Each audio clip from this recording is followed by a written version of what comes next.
Jim Longworth, and welcome to another edition of Triad Today. Coming up later on, our infamous roundtable gets together. We'll see what kind of controversies they get into. But between now and then, some great guests and important information coming your way, including a serious discussion about our hunger problem in this area. But first, let's turn our attention to Black Philanthropy Month and a very special initiative being spearheaded by the good folks, the Community Foundation of Greater Greensboro. We have two very special guests with us right now. On my immediate right, lovely Camille Klutz-Leach. She is co-founder of the Grand Magnolias. I got that right, didn't I? You did, sir. And an attorney. You're everything. You wear a lot of hats. I wear several hats. Several hats. And then next to Camille is Ethan Lindsay. He's Development Officer of the Community Foundation of Greater Greensboro. Welcome, sir. Thank you. I'll just give a note to our director, Lori Bates. I'm going to skip over Camille for just a second and talk to Ethan for just a minute. Very quickly, what's the mission of the Community Foundation of Greater Greensboro? The Community Foundation of Greater Greensboro inspires giving and maximizes opportunities and strengthens communities for present and future generations. Now, August is, I think you sent me an email and said that August is Black Philanthropy Month. When was that started and why is it important? Well, Black Philanthropy Month was started in 2011 by Jacqueline Bouvier Copeland. She's a well-known practitioner in the field of philanthropy, and it grew out of just recognizing philanthropy within the African diaspora, people of African descent, and their giving, right. Just recognizing. And from there, it's just bringing recognition to the fact that there's been a rich history of Black giving, and at the Community Foundation, we've kind of piggybacked onto this national movement as a tie-in to some of our work that we're doing. Now, I heard something called, and you can explain what this is. I'll give you the three letters ECG for the folks at home. ECG. What does that stand for? What is it? How does it work? Expanded Community Giving is an initiative at the Community Foundation. It's one of our several initiatives that we focus, but this one is specifically focused on increasing our donors of color. And when we say donors of color, they're racially and ethnically diverse communities, primarily focusing on African American, Asian American, Hispanic, Latino, and Native American communities. And it's just an effort where we're intentionally doing some outreach, some donor education, the 3 E's, what I call expose, educate, and engage. One is to create more exposure within these communities for what the Community Foundation does in recognizing the giving in these communities. All right, Camille, how has this initiative, how has the program impacted on your own giving? So I am a member and co-founder of the Grand Magnolias of Greensboro, along with Dr. Karen Schooler. And Ethan and ECG, I think it's called, they've been a wonderful community asset around educating and organizing and really talking to our group about how we can tailor our efforts around philanthropy and giving and be more intentional in terms of how we want to use our money and resources. Now, what impact do you think this is having on the larger Black community? And I mean the community in a wide sense. I think it's putting the word out. The Black population and Black community as a village of fictive kin, we've always given. This is the opportunity, I think, for us to organize around our giving as well as to publicize how we actually give as a group, as a collective. Right. Now, we didn't rehearse this part, but very quickly before we lose time, you said the Grand Magnolias, and I skipped over that. What is their mission? So the Grand Magnolias, we are a group of professional Black women who we're friends, but we also share a love for philanthropy and service. And so we kind of organize ourselves, came together, and so we have a fund with the Community Foundation of Greater Greensboro, and we've done some activities all around the world, actually. And so part of our mission and motto is that we bloom where we're planted, right? Bloom where we're planted. If we go my wife has got a place picked out for me to be planted, but that's a whole no, that's a different kind of planted. Now, what is and either of you can answer this, but there are all sorts of ways to give and designate whatever, and you mentioned that your organization has set up a fund. Who gets helped by some of these monies in general, either of you? Well, generally the communities overall, period. And really from my perspective and working at the foundation, it's a way that we work with all donors, and specifically take the Grand Magnolias. They have interest that's probably broad in what they want to support. Right. And we like to work with these folks like this and use us as a tool to open funds and be strategic with their giving. I'll just congratulate both of you. It's just magnificent. Up on screen, I want to put this up for everybody, www.cfgg, stands for Community Foundation of Greater Greensboro.org, and for the radio listening audience again, cfgg.org. Please check that out. Check out the initiatives, check out ways to donate, to give, to get involved to the Community Foundation of Greater Greensboro. Ethan, Camille, thank you for all you do. Thank you so much, Jim. We'll be right back after this.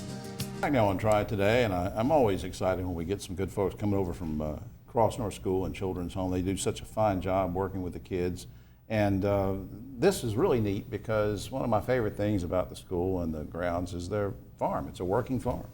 We're going to talk about that some with our two very special guests, returning champions as we call them. Next to me, Mary Beth Robinson. She's the Chief Clinical Officer for Cross North School and Children's Home. And Eric Mathis is Coordinator of Miracle Grounds Network. Welcome. Good to see you. Thank you for having us. Mary Beth, I'm going to start with you. Remind us, first of all, very quickly, what the mission of Cross North is. What's the mission and the vision? The mission of Cross North School and Children's Home is to grow healthy futures for children and families provided by a Christian sanctuary for healing and hope. Yeah. Now the farm, and I did get it correct, it's a working farm. Mm-hmm. It's beautiful out there. But what role does the farm play in helping the kids develop, do you think? Well, one thing that we know with our children and young people is that they have a trauma history. And so they've had childhood adversity. And so what we want to do is we want to help them to be resilient, which means being able to bounce back even in the midst of a crisis. But really what we want them to do is bounce forward toward hope. Wow. And so that's what the farm, and we all know about nature and It's hands-on stuff yeah, too. absolutely. Yeah, absolutely. Anything happening exciting at the farm? I'm going to talk to Eric in just a second. Anything you want to mention about the farm? Well, we've named it. It's really? Yes, the Miracle Grounds Anchor Farm. Okay. And then there's a program within that which is called the Miracle Grounds Network. Which explains why Eric is sitting there. Yes, because he's the coordinator. I thought he just wandered in the studio for some reason. Eric, now tell me something. There was an email that Holly sent me, and it says something about ask Eric about Story of the Plate. What is Story of the Plate?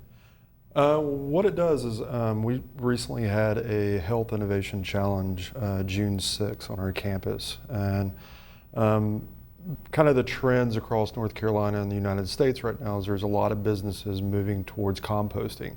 Okay. But not a lot of people know what the connections are beyond that. They just know that they're putting food there and it's good for the environment. Right. What we're doing is providing a much richer story for our kids. So when they come onto the farm, they're composting their food as they're cooking it in the cottages. They're learning how it grows. Yeah, and then they're taking the compost, using that, integrating it into soil, planting food, growing it, and then consuming the food on the back end. So I'll sort of cheat and ask you the same question that I was asking Mary Beth, because I'm just curious. How do you see firsthand what happens with the kids when they get involved in this and they're learning and they're hands-on and all that? I'm getting chill bumps, you bringing that up, because there's a lot of memories related to it. Is when they're mixing that compost with some of the soil on site, what happens is there's actually some bacteria in the soil that stimulates serotonin. Soil literally makes us happy. So as the little ones are playing in the soil, we have them hold their hands up and Isn't that say, something? "Soil makes us happy."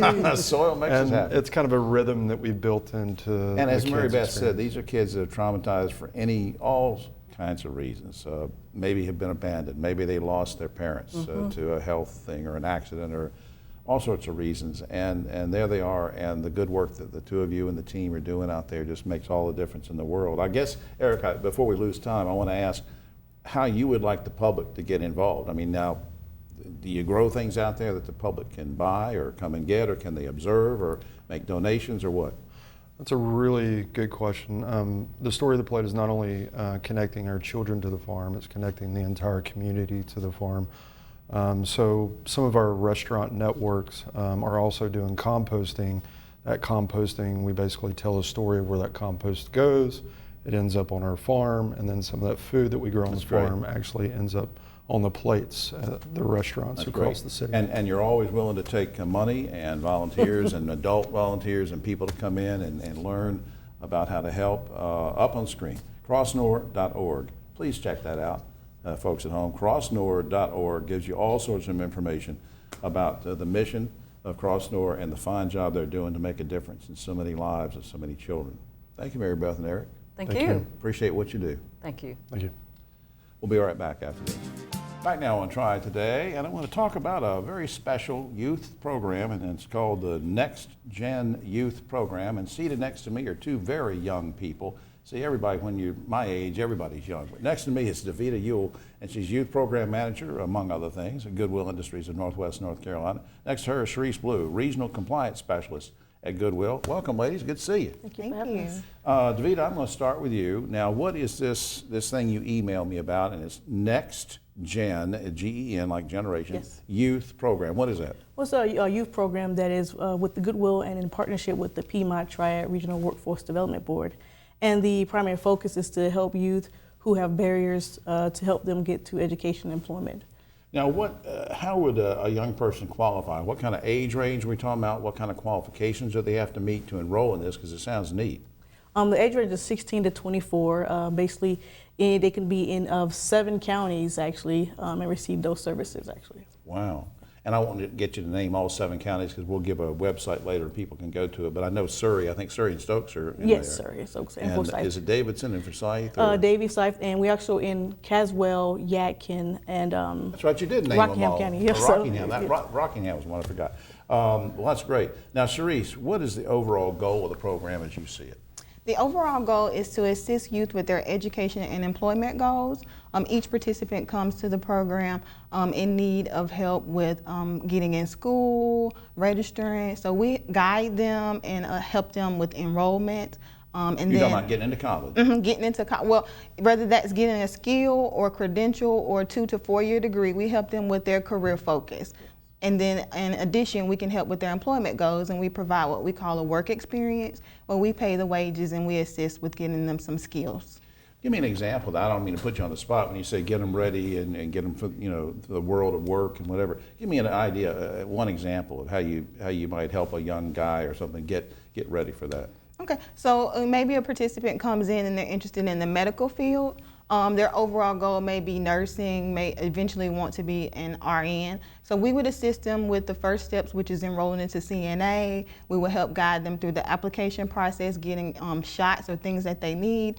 So you say something like, hey, look, you really ought to go to this community college or this university, or Winston State has a nursing program, UNCG has Absolutely. you're going to sort of pick a place that fits for them. Right. And then, of course, we want them to be comfortable with where they go as well. So a lot of times they come in already and they know exactly where they want to go to school and what major they want to pursue. So we just kind of guide them and help them along the way. Yeah, you feel good about this, Davita, I know, because I can tell from your emails and from talking with you, whatever. What kind of difference? I know you're going to say, well, I don't want to brag on myself, Ken, but what kind of difference are y'all making with this? Do you think? We'll make a big difference. A lot of times, you don't really know what kind of supports that the individuals may have at home and they may need. And so when you see them actually achieve goals and accomplish goals, become self-sufficient and be able to buy, a car or be able to get their own place for them and their child is one of those Balance a things. checkbook. Yeah, one of those things that, at the end of the day, they're a part of the society, are able to be in the workforce and support themselves as well as their family. That's the big game changer at the end of it. So. Yeah, because a lot of people sometimes they say, well, if somebody's graduated from community college or a 4-year college, they know everything, but they need help. They need guidance. Right. I want to put up on screen a couple things here. One is you can get more information on this by calling, and correct me if I'm wrong, it's 724-3625. That's correct. 724-3625, repeating that for the WSCS radio audience as well. You can also go to the general website, goodwillnwnc.org. That's Goodwill. NW stands for Northwest North Carolina.org, and PTRC.org, the Piedmont Triad Regional Council. You can get information there. Davita and Sharice, I'm so proud of what you're doing to help the young people, and keep it up. Thank you. Thank you. All right, ladies. We'll be right back after this. Well, back now on Triad Today. I was just looking at my new copy of Full Plate. It's a great magazine put out by the Second Harvest Food Bank of Northwest North Carolina. We'll tell you in a few minutes how you can get your own copy of this. But right now, I'll tell you how you can meet this very special person. He's been on the show many times before, but we're always glad when he can take time out from his duties because he is so involved with and doing things for the community. Next to me is Eric Aft, CEO of Second Harvest Food Bank in Northwest North Carolina. Welcome back, my friend. Thank you. Good to be here, Jim. Good to see you. Let me just start out with a little bit of bad news, or get you to convey it before we get to our main topic. How bad is the hunger problem in our area, and how bad does that affect children? It's something that people are surprised to hear, that 1 in 7 individuals and 1 in 5 of our children face hunger, or what we call food insecurity, meaning they're not sure where that next meal is coming from. And the impact of that is substantial, whether it's for kids, the challenge of being able to focus in school and having the right nutrients to be able to grow and develop, or just adults being present for their family or being able to focus themselves at work. Now, you mentioned the kids. I mean, they're back in school or getting ready to go back in school now, depending on what area you're living in. And of course, they get some good nutrition at school. But during the summer months, you guys had to sort of help out. How was that? We do. We're very committed to doing what we can and collaborating with area school systems and some other folks to make sure kids get the meals that they need. We expanded our work this past year, and every single day out of the food bank, we were getting out the door over 2,100 meals. Including summer, though. That's just over Just the summer, yeah. every single day. Wow. Just for the kids, whether it's through an enrichment program, a Parks and Recreation program, Salvation Army, YMCA, where it might be throughout the area. We were there to help where we could. A lot of folks may be surprised at what I'm about to ask you here because you sent me an email and it sort of shocked me. They may be surprised to learn that there's a hunger problem among college students. We focus a lot on elementary and junior high kids. College students. There's a lot of emerging research that's telling us that this is more of a problem than we thought. It's anywhere between 18 and 40% of college students indicate that they have gone without a meal during the past week. Oh my God. When you're struggling to pay that tuition bill, and if you're commuting, especially with our community colleges, that's eating up a lot of the budget. So fitting in a meal is sometimes tough for a lot of our students. And a good meal, not just a bag of chips. Exactly. I mean, whether, getting something from the vending machine in the student center. That's not a meal. That's not a meal. And again, it's not going to help them be successful. And as you said, it affects not only in the primary grade kids, but the college age kids need to be able to focus too, even more so, on what they're doing to get ready for that job, that career coming up. Absolutely. Now, speaking of that, you also told me something about a college hunger summit. Tell me about that. Well, we're working with a lot of folks from institutions like Appalachian State, NC State, Elon, Wake Forest, College of Charleston down in South Carolina, is to come together, bring students, faculty, community members to talk about this and learn together about how we can respond. And we're excited to have that on October 11th and 12th over at North Carolina A&T University. Yeah, since you mentioned that, let's have that up on screen. Carolina College Hunger Summit. It's 2-day, October 11th and 12th, North Carolina A&T Student Center. And I believe for tickets you can call 784-5770. You're also getting ready to start a capital campaign. How can everybody help with that? Well, right now we're doing the research. The fact is that we've outgrown our space. When you grow from delivering 19 million pounds a decade ago to over 40 million pounds this past year. Wow. We need more space, but also we're going to get more creative in how we address this challenge of hunger. So I think people just keeping up with us through our website and contacting us to volunteer, we would love it. And I'm going to hold up this Full Plate magazine again, and we'll try to get you a close-up of that at some point. But it's a great magazine, and if you go to the website, you can go in there and ask for a subscription. It's free, isn't it? Absolutely. Okay. It's called Full Plate. And there's a man next to me who has a full plate all the time because you're busy, you're doing great things for the community. And thanks for everything you do. Thank you. All right, Eric. We'll be right back after this. Back now on Triad Today, just looking at my copy of Yes Weekly. I hope you will pick it up. It's free. It's virtually everywhere. You can just go pick it up off the street, which is exactly what I did with these three people. On my right, but always a political left, Ogie Overman, the great award-winning broadcaster journalist. Next to him is the lovely, talented, smart author, public speaker, and the face of My 48 and ABC 45, Carol Andrews. Your book is still available too, right? You can still buy your book, right? Yes. Okay. Yes. And Dave Plyler brings up the rear, and I mean that affectionately.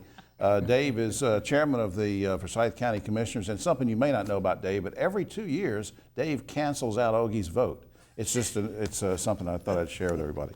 Now, to the first topic, and Carol and Dave are parents, so they can probably answer this better. But Governor Cooper and some school superintendents say we should not suspend, expel, or arrest students for minor misconduct. They consider minor slapping another classmate or cursing at a teacher. Guys and gals, do you agree with those are A, that those are minor offenses, and B, do you think we should eliminate suspensions and expulsions? Ogie Overman. I don't think slapping a teacher is minor at all. Cursing at a teacher and slapping a Cursing, classmate. I think you got to have some tool to discipline kids. I'm not quite there yet. Carol. You need the tools for discipline, but you also need a clear fairness in it. And I think that's where the problem lies. There's been an unfairness for so long that people are confused with discipline and, Yeah. martial law. Yeah, Dave. Well, first of all, I have 2 daughters and they're school teachers. Second of all, one of those mass shootings that we had, and I can't tell you which one, came as the result of being suspended for some type of violation. And frankly speaking, that kid was upset, he was embarrassed, and he thought, well, I can imagine. You're saying he went over the edge after being suspended? Of course he did. And look, people, young people especially, are going to, when I was in high school in Greensboro, we had a guy that came to school and left school through the window just to see if he could get away with it. Well, I know, that's all right. So you don't want to suspend him, but you do need to keep them in school as much as you can. All right, here in North Carolina, there are currently 475 sex offenders who wear lifetime satellite monitoring devices. But last week, the state Supreme Court ruled it's unconstitutional to keep tracking devices on someone after they have served their time. Agree with that ruling, Ogie? I would say generally I would agree with the court, but there's a strange, sometimes sex offenders don't seem to get rehabilitated. Right. It stays with them their entire, it's really a sickness that they don't get over, but it's still got to be a case by case because some kids get framed. Lifetime monitoring? I think you have to change that law because, again, sex offenders are a different breed than someone who has robbed a bank, went in, served his time, and done with it. David. Sometimes you don't know what the human mind is going to dictate, but in my opinion, to use your last phrase, after they have served their time, and after all, that's one of the reasons you put them in prison, to see if you can rehab. And take the monitoring off. The United Way of High Point has defunded the Old North State Boy Scout Council to the tune of $76,000. Now, I'm not saying this is the reason for it, but I'm just in general, given the growing number of sexual abuse cases coming to light nationally with the Boy Scouts, they're going to have to keep going to court on that, paying settlements. Do you expect more United Way agencies across the nation to defund Boy Scout troops? Ogie? Well, I would hope they would have a really legit reason for doing that. What was the reason if it wasn't for the I don't know, predatory probably just scoutmasters or cutbacks. something? Yeah, I don't think that it applied to the High Point folks I hope specifically. not. I really hope yeah. not. Carol? I'm a member of the Old North State. My son went through scouting there, Troop 4, and I hope there's a better reason than just saying blanket, you're not getting this. Yeah, I'm sure there is. David, quickly. In the Bible, money is the root of all evil, but it's also the root of success. And frankly speaking, you cut the money out of any nonprofit and they're going to have problems. All right, over the past few weeks, 50 people in 6 states have been hospitalized with serious pneumonia-like illnesses caused by vaping. North Carolina Department of Health and Human Services says they want people to stop vaping for a while so they can investigate. Given this trend in medical problems, should vaping be made illegal? Ogie? The research is pointing in that direction, that there is something there that we didn't know when vaping first happened with Juul and all that. So I don't think you can make it illegal yet, but you really got to start thinking about it. Ms. Andrews? I just think when you let the horse out of the barn, you've got a problem that's not going to be as simple as saying, okay, now it's illegal. David?